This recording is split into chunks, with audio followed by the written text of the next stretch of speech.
Kazakhstan, Soviet Central Asia. The Kazakhs were a nomadic people, traveling the steppes with their herds.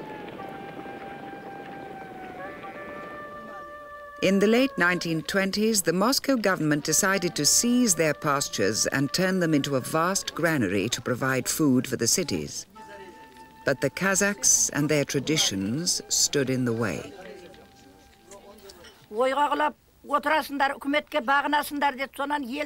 They made us move to fixed pastures and settle permanently there.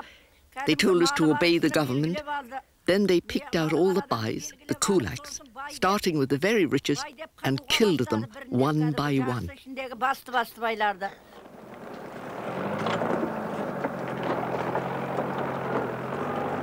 A campaign was launched to settle the Kazakhs and transform them into grain farmers. The campaign was spearheaded by the secret police, many recruited from the local population. We used to have meetings. They'd decide who the rich people were and go through them in alphabetical order. 2 cows from you, they'd say. 1 cow from you. Half a cow from you. Get together with him and his half, and that makes a whole cow.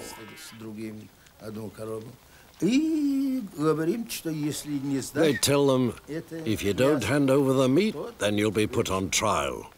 So they always gave in the end, even if they were down to their last cow.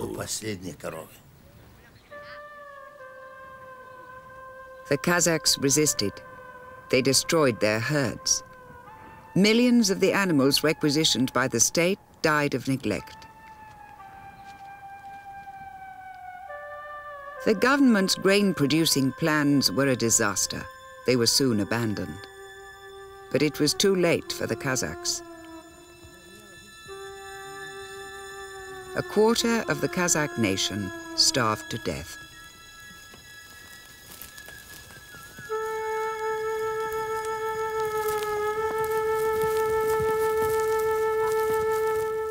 The NKVD's headquarters were here. Every day its officials would go around searching for food. They'd search one man, then another. Whatever they found, grain or anything, they confiscated.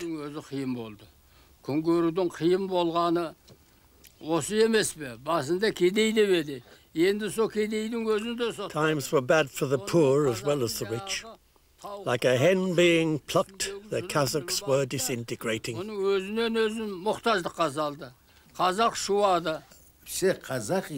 The corpses we saw, they weren't Kazakhs from our town. They'd come in from the countryside, hitched a ride or walked here in the hope of finding food in the capital. They all died anyway.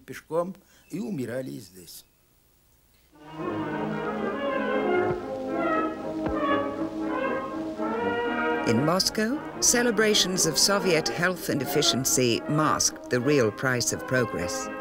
Stalin did not pause to count the cost.